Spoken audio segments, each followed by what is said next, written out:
Welcome to Games from Folktales, a podcast that mixes historical research and tabletop role-playing settings. I'm your host, Timothy Ferguson. This week, longevity potions according to Roger Bacon. Roger Bacon was a writer in the late 13th century, slightly after the Ars Magica period, but he was well known in the Magonomia period. It's important not to confuse him with Sir Francis Bacon, who was an early scientist in Elizabeth I's reign.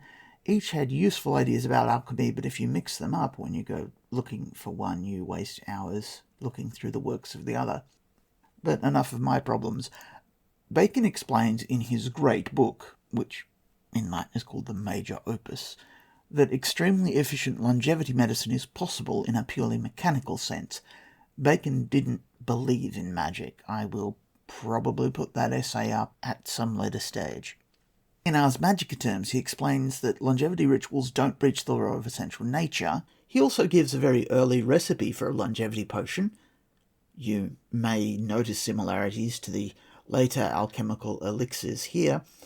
Is filled with all kinds of odd little ingredients, each of which could provide original research points for player characters. The following is from the Opus Majus of Roger Bacon, Experimental Science, Example 2. And let us begin a very lengthy quote. Another example can be given in the field of medicine in regard to the prolongation of human life, for which the medical art has nothing to offer except the regimen of health. But a far longer extension of life is possible. At the beginning of the world there was a great prolongation of life, but now it has been shortened unduly. Many have thought that the reason for this prolongation and shortening of life is found in the influence of the heavens, for they considered that the arrangement of the heavens was best at the beginning, and that as the world grows old, all things decay. They think that the stars were created in more advantageous positions, in which stars have their dignities, which are called house, exaltation, triplicity, face, and boundary, and in a better relationship of these to one another, in accordance with the diversity of aspects of the invisible projection of rays. They also think that they have gradually receded from this position, and that in accordance with this recession, they impose a shortened span of life up to some fixed boundary, at which there will be a state of rest. But this idea has many contradictions and difficulties, of which I must now speak. Whether this shall prove true or not, another reason must be given, which is ready at hand for us, and is plain, which cannot be contradicted, and which we know by experience. Therefore, in regard to this, we must strive that the wonderful and ineffable utility and splendour of experimental science may appear, and the pathway may be opened to the greatest secret of secrets, which Aristotle has hidden in his book on the regimen of life. For although the regimen of health should be observed in food and drink, in sleep and in wakefulness, in motion and in rest, in evacuation and retention, in the nature of the air and the passions of the mind, so that these matters should be properly cared for from infancy, no one wishes to take thought in regard to them, not even physicians, since we see scarcely one physician in 1,000 will give this matter even the slight attention. Very rarely does it happen that anyone pays sufficient heed to the rules of health. No one does so in his youth, but sometimes 1 in 3,000 thinks of these matters when he is old or approaching death, for at that time he fears for himself and thinks of his health. But he cannot then apply a remedy because of his weakened powers and senses and lack of experience. Therefore, fathers are weakened and beget weak sons with a liability to premature death. Then, by neglect of the rules of health, the sons weaken themselves, and thus the son's son has a doubly weakened constitution, and in his turn weakens himself by a disregard of these rules. Thus a weakened constitution passes from father to son until a final shortening of life has been reached, as is the case in these days. Not only is there this accidental cause, but there is also another, consisting in the disregard of morals, for sin weakens the powers of the soul, so that it is incompetent for the natural control of the body, and therefore the powers of the body are weakened, and life is shortened. This weakening passes from father to son, and so on. Therefore, owing to these two natural causes, the longevity of man of necessity has not retained its natural course from the beginning, but for these two reasons the longevity of man has been shortened contrary to nature. Moreover, it has been proved that this excessive shortening of the span of life has been retarded in many cases, and longevity prolonged for many years by secret experiments. Many authors write on this topic. Wherefore, this excessive shortening of life must be accidental with a possible remedy. Since I have shown that the cause of a shortening of life of this kind is accidental, and therefore that a remedy is possible, I now return to this example which I have decided to give in the field of medicine, in which the power of medical art fails. But the experimental art supplies the defect of medicine in this particular, for the art of medicine can only give the proper rules of health for all ages. For although noted authors have spoken inadequately concerning the proper regimen of the aged, it has been possible, however, for medicine to give such a regimen. This regimen consists in the proper use of food and drink, of motion and rest, of sleep and wakefulness, of elimination and retention of the air, and in the control of the passions of the mind. But if from birth a man followed a proper regimen to the end of his life, he would reach the limit of life set by God and nature in accordance with the possibility of a proper regimen. But since it is impossible for this regimen to be followed by anyone, and since few, nay, scarcely anyone at all from youth, pay any heed to this regimen, and very few old people observe it as it is possible, therefore the accidents of old age of necessity come before old age and senility, namely in the period of the prime of life, which is the age of human beauty and strength. In these times, this period of life does not continue beyond 45 or 50 years. All these accidents of old age and senility are white hair, pallor, wrinkling of the skin, excess of mucus, foul phlegm, inflammation of the eyes, and general injury to the organs of sense, diminution of blood and of the spirits, weakness in motion and breathing and in the whole body, failure in both the animal and natural powers of the soul, sleeplessness, anger, disquietude of mind, and forgetfulness, of which the Royal Harley says that old age is the home of forgetfulness, and Plato that it is the mother of lethargy. Because of the lack of a proper regimen of health, all these accidents and many more come to men in the prime of life, that is, either in greater or lesser degree, in accordance with the better or worse control they've exercised over themselves in the matter of their health, and in accordance with a better and stronger constitution, and a better or worse control exercised over their morals. But the medical art does not furnish remedies against this corruption that comes from lack of control and failure in regimen, just as all physicians expert in their own art know, although medical authors confess that remedies are possible, but they do not teach them. For these remedies have always been hidden not only from physicians, but from the whole rank and file of scientists, and have been revealed only to the most noted, whom Aristotle mentions in the first book of the Topics in the division of the probable. Not only are remedies possible against the conditions of old age, coming at the time of one's prime and before the time of one's old age, but also, if the regimen of old age should be completed, the conditions of old age and senility can still be retarded so they do not arrive at their ordinary time, and when they do come, they can be mitigated and moderated, so that both by retarding and mitigating them, life may be prolonged beyond the limit which, according to the full regimen of health, depends on the 6 articles mentioned. And there is another farther limit which has been set by God and nature in accordance with the property of the remedies, retarding the accidents of old age and senility and mitigating their evil. The first limit can be passed, but the second cannot be. Because of these 2 limits, Scripture says more than once, "Thou hast set bounds which cannot be passed," for it is impossible for the ultimate limit to be passed. But the first limit can be passed, although it is rarely passed. But the second limit cannot be passed. The proper regimen of health, therefore, as far as a man can possess it, would prolong life beyond its common accidental limit, which man, because of his folly, does not protect for his own interest, and thus some have lived for many years beyond the common limit of life. But a special regimen, by means of remedies retarding the common limit mentioned, which the art of directing the health does not exceed, can prolong life much further. What is possible is shown by Discordes, who says there may be some medicine to protect man from the swiftness of old age, and from cold, and from drying up of his members, so that by its means the life of a man may be prolonged. In the Tengi, near the end, Harley maintains this. Again, he says, those who have lived a long time have used medicines by which their life has been prolonged. Avicenna, moreover, speaks in regard to such matters as follows in the 2nd book of the Canon: "There is a medicine that settles and divides every constitution as it should be."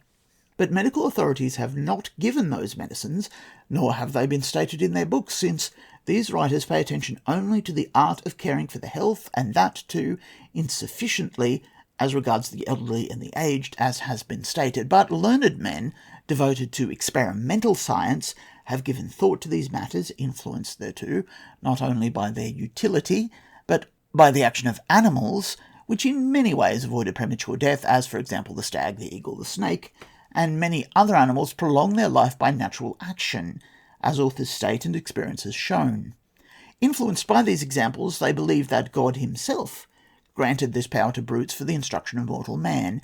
Therefore, they lay in wait for animals in order that they might learn the powers of herbs, stones, metals, and other things, with which they improved their bodies in many apparently miraculous ways, just as we gather with the utmost certainty from the books of Pliny, Solinus, Avicenna on animals, Tullius on the divine nature, from the philosophy of Artephius, and from other books and various other authors, and many people have had experience in this matter. For in Paris lately there was a scientist who sought for snakes, and took one, and cut it into small portions, except for the skin of the belly, on which it crept, remained intact.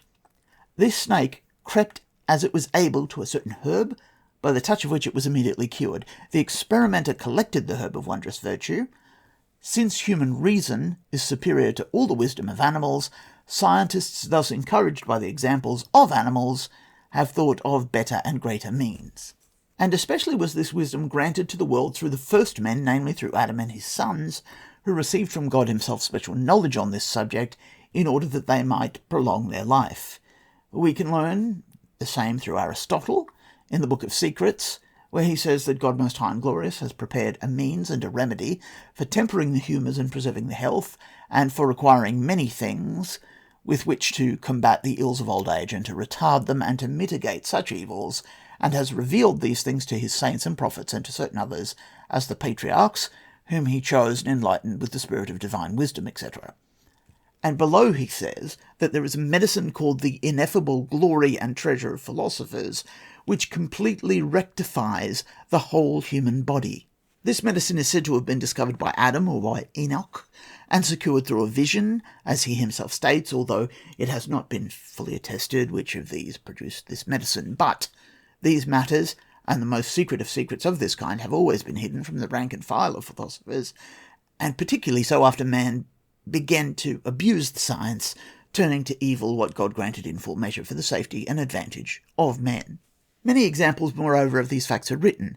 Artephius, who travelled over the regions of the East in search for knowledge, found Tantalus, teacher of the King of India, seated on a golden throne and discoursing on nature and the motions of the heavens.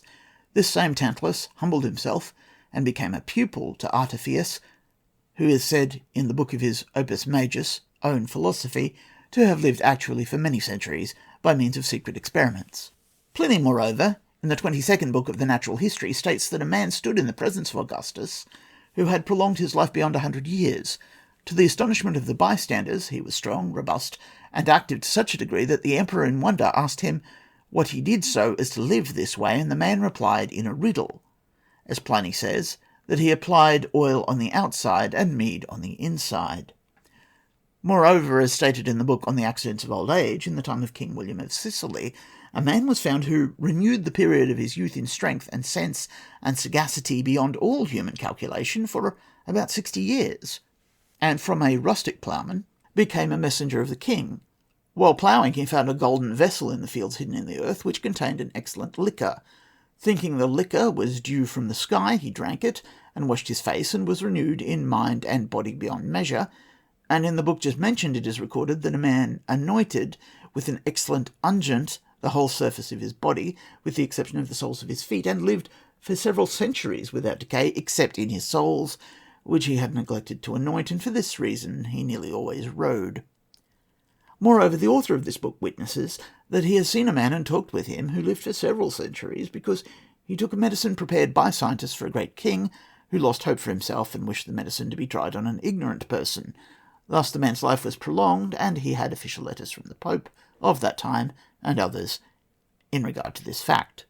Therefore, the excellent experimenter in the book on the regimen of the aged says that If what is tempered in the fourth degree, and what swims in the sea, and what grows in the air, and what is cast up by the sea, and a plant in India, and what is found in the vitals of a long-lived animal, and the two snakes which are the food of the Tyrians and the Ethiopians be prepared and used in a proper way, and a mineral of a noble animal be present, the life of man could be greatly prolonged, and the conditions of old age and senility could be retarded and mitigated. But that which is tempered to the fourth degree is gold, as stated in the book on Spirits and Bodies, which among all things is most friendly to nature, and if by a certain experiment gold should be made the best possible, or at any rate far better than nature and the art of alchemy can make it, as was the vessel found by the rustic, and should it be dissolved in such water as the ploughman drank, it would then produce a wonderful action on the body of man. And if there is added that which swims in the sea, namely the pearl, which is a thing most efficacious for preserving life, and there is added also the thing that grows in the air, this last is an anthos flower, and is the flower of sea-dew, which possesses an ineffable virtue against the condition of old age. But the dianthos that is put in an electuary is not a flower, but is a mixture of leaves and fragments of wood, and a small portion of flour, for the pure flour should be gathered in its proper season, and in many ways it is used in foods and drinks and electuaries. To these must be added what is cast up by the sea. This last is ambergris, which is spermaceti, a thing of wondrous virtue in this matter. The plant of India is similar to these, and is the excellent wood of aloe, fresh and not seasoned. To these ingredients there is added that which is the heart of a long-lived animal, namely the stag. This is a bone growing in the stag's heart, which possesses great power against premature old age. The snake which is the food of the Tyrians is the Tynan snake, from which Tyracia is made, and whose flesh is properly prepared and eaten with spices. This is an excellent remedy for the condition of old age, and for all the corruptions of the constitution, if it is taken with things suitable to one's constitution and condition, as we are taught in the Book of the Regimen of the Aged. Aristotle, moreover, in his Book of Secrets, recommends the flesh of the Tyrian snake for our ills. The snake that is the food of the Ethiopians is the dragon, as David says in the Psalm, "Thou hast given it as food to the tribes of the Ethiopians." For it is certain that the wise men of Ethiopia have come to Italy, Spain, France, England, and those lands of the Christians in which there are good flying dragons, and by the secret art they possess, lure the dragons from their caverns. They have saddles and bridles in readiness, and they ride on these dragons and drive them in the air at high speed, so that the rigidity of their flesh may be overcome, and its hardness tempered, just as in the case of boars and bears and bulls that are driven about by dogs and beaten in various ways before they are killed for food. After they have domesticated them in this way, they have the art of preparing their flesh, similar to the art of preparing the flesh of the Tyrian snake, and they use the flesh against the accidents of old age, and they prolong life and sharpen their intellect beyond all conception. For no instruction that can be given by man can produce such wisdom as the eating of this flesh, as we have learned through men of proved reliability, on whose word no doubt can be cast. If the elements should be prepared and purified in some mixture, so that there would be no action of one element on another, but so that they would be reduced to pure simplicity, the wisest have judged that they would have the most perfect medicine, for in this way the elements would be equal. Averroes, moreover, asserts, in opposition to Gallienus, in the 10th book of the Metaphysics, that if the mixture was made with an equality of the miscibles, the elements would not act or be acted upon, nor would they be corrupted. Aristotle maintains this view in the 5th book of the Metaphysics, where he states definitely that no corruption occurs when the active potencies are equal, and this is an assured fact. For this condition will exist in our bodies after the resurrection. For an equality of elements in those bodies excludes corruption forever. For this equality is the ultimate end of the natural matter of mixed bodies, because it is the noblest state, and therefore in it the appetite of matter would cease, and would desire nothing beyond. The body of Adam did not possess elements in full equality, and therefore the contrary elements in him acted, and were acted upon. Consequently there was waste, and he required nourishment. For this reason he was commanded not to eat the fruit of life. But since the elements in him approached equality, there was very little waste in him, and hence he was fit for immortality, which he could have secured if he had eaten always of the fruit of the tree of life. For this fruit is thought to have elements approaching equality, and therefore it was able to continue in corruption in Adam, which would have happened if he had not sinned. Scientists, therefore, have striven to reduce the elements in some form of food or drink to an equality or nearly so, and have taught the means to this end. But owing to the difficulty of this great experiment, and because few take an interest in experiments, Since the labour involved is complicated and the expense very great, and because men pay no heed to the secrets of nature and the possibilities of art, it happens that very few have laboured on this very great secret of science, and still fewer have reached a laudable end. Those men, however, of whom mention has been made, who prolonged their life for centuries, had a medicine of this kind prepared with more or less skill. For Artephius, who it is stated lived 1,025 years, had a better medicine than the aged ploughman, in whom his youth was renewed for 60 years.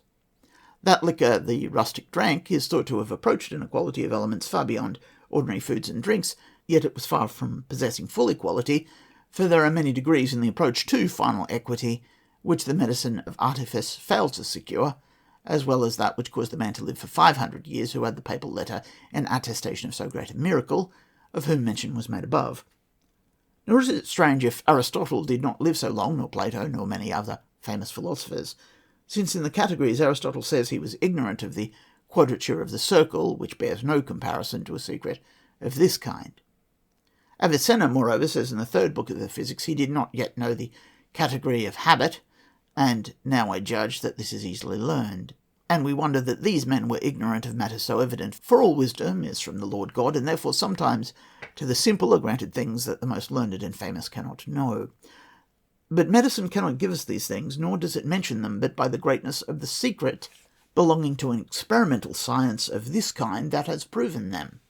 What then the remedies are, and what things they contain, are discovered especially in the Book of Secrets of Aristotle, and in the Philosophy of Artephius, and in the Book of the Conditions of Old Age, and in the Treatise on the Men of the Elderly and the Aged, and in the books of Pliny, and elsewhere in many ways.